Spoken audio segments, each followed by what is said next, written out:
Devant une situation sécuritaire extrêmement instable, Ottawa demande aux Canadiens d'éviter tout voyage en Haïti. En pleine transition politique, des gangs armés contrôlent maintenant la majeure partie de la capitale Port-au-Prince.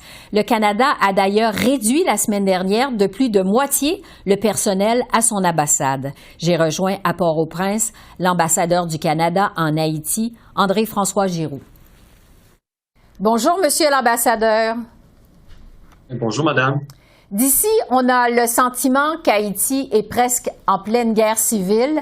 Est-ce qu'on peut qualifier la situation de guerre civile? Je pense qu'on n'est pas encore rendu là, mais vous avez raison que la situation sécuritaire est très préoccupante. Ce qu'on a vu ces dernières semaines, c'est les gangs se coordonner, attaquer certaines des infrastructures critiques. Et même avec certains politiciens prétendent à vouloir prendre le pays de force par un coup d'État. Bon, ce que ça a généré, c'est évidemment du côté des secteurs de la société, des forces vives, soit politiques, civiles ou des affaires, ça a vraiment suscité un regain d'énergie pour s'entendre sur un gouvernement de transition. Alors, c'est ce qu'on a vu la semaine dernière sous l'égide de la CARICOM. Et on s'attend à de très bonnes nouvelles bientôt où les membres de ce conseil pourraient être annoncés. Ouais. Et ainsi remplir le vide politique qu'on a vu ces dernières semaines. Entre-temps, on sait qu'il y a actuellement 3000 Canadiens d'enregistrés avec Affaires étrangères en Haïti. Est-ce que le Canada se prépare à les évacuer? Ben, ça fait partie de notre travail de toujours être prêt. Mais pour le moment, c'est très difficile parce que, comme vous savez, les vols commerciaux sont annulés, l'aéroport est pas encore sécurisé, donc toute opération de ce type serait assez compliquée.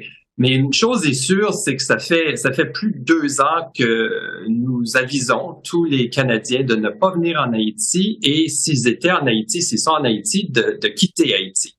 Donc, ouais. Ce qu'on voit en ce moment, c'est des gens qui sont venus ici en connaissance de cause. Je dis pas que c'est agréable, c'est très préoccupant. Moi-même, nous avons pris des dispositions pour réduire notre personnel ici à l'ambassade, mais la réalité est que les gens sont prêts, ont pris des dispositions pour être en sécurité, avoir des réserves d'eau, des réserves de nourriture, des réserves de médicaments, et c'est ce qu'on leur demande de continuer de faire pour le moment, c'est de rester en sécurité, d'éviter les déplacements inutiles et d'attendre que la situation s'améliore.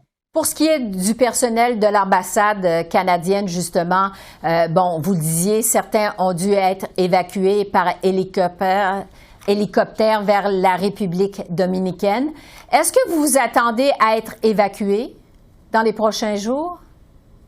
Moi-même, personnellement, non, pas du tout. Ça fait pas partie des plans. Encore une fois, la relocalisation de nos effectifs en République dominicaine était pour justement nous permettre de redéployer nos ressources de sécurité de façon plus efficace afin d'avoir une meilleure emprise sur la situation ici. Donc, nous sommes une petite équipe qui continuons les activités de l'ambassade et ceux qui sont maintenant à Santo Domingo nous appuient, peuvent faire leur travail à distance. Donc, l'idée, c'était vraiment de consolider l'équipe de façon à ce qu'on puisse continuer nos programmes, nos services aux Canadiens de façon efficace. Sur le rôle du Canada dans cette crise, on se rappelle que les États-Unis avaient demandé au Canada de prendre le commandement d'une force internationale.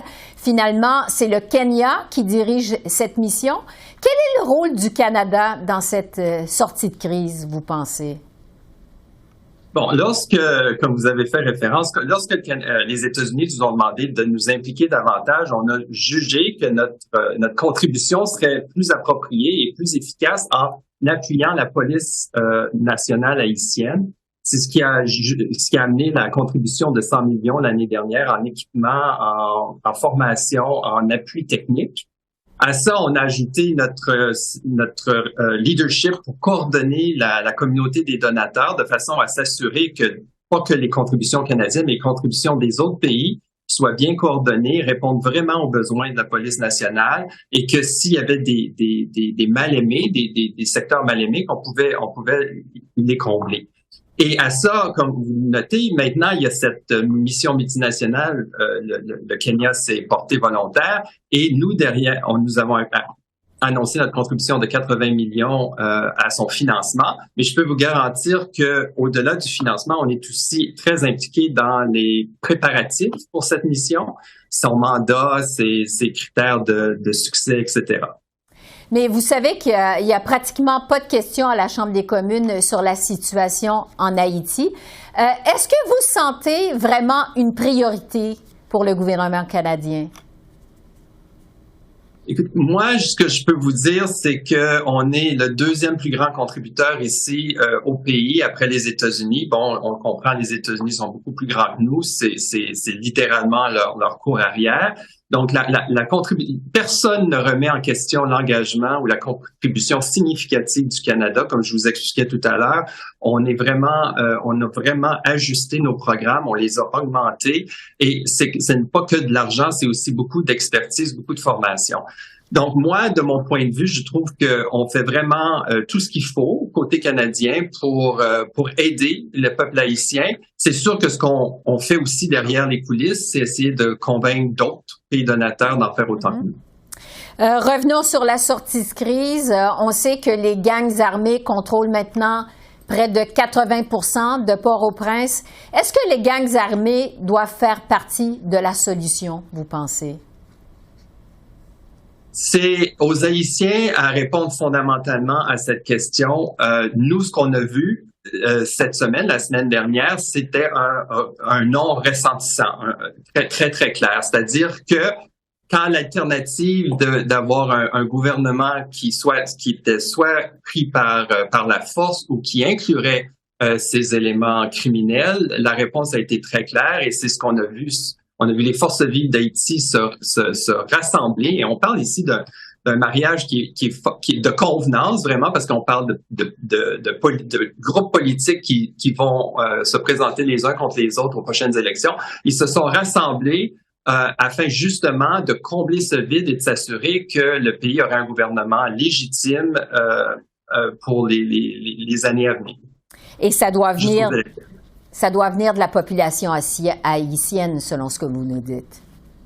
Oui, ben les forces vives sont vraiment des représentants de la population. Puis ce qu'on voit dans la rue, ce qu'on voit dans les éditoriaux, c'est vraiment une prise de connaissance, un ownership, là, si vous me permettez l'expression anglaise, de cette nouvelle formule. Et un rejet de l'alternative coup d'État, criminel, gangs armés. Ouais. En terminant, Monsieur l'ambassadeur, on le sait, ça fait des années finalement que la crise Haïti s'enlise dans la crise. Est-ce qu'on peut vraiment espérer une sortie de crise à ce stade-ci? Oui, moi j'y crois beaucoup, et ce qu'on va voir, j'espère, dans les prochains jours, c'est ce nouveau conseil présidentiel transitoire qui va prendre forme, qui va nommer un gouvernement de transition.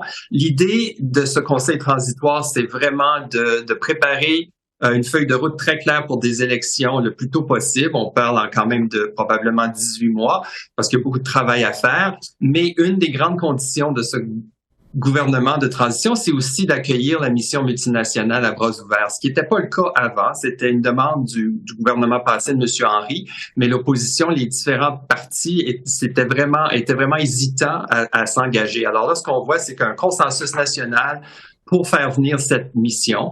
Avec tous ces éléments-là, je pense qu'on a toutes les raisons d'être positifs et de croire. Ça ne veut pas dire que le chemin ne sera pas couvert d'embûches. Il va y en avoir, et nous attendons à une situation quand même assez incertaine pour les semaines et les mois à venir, en tout cas du moins jusqu'à l'arrivée de la mission multinationale. Merci beaucoup, Monsieur l'ambassadeur. Merci de votre temps. Merci pour votre intérêt.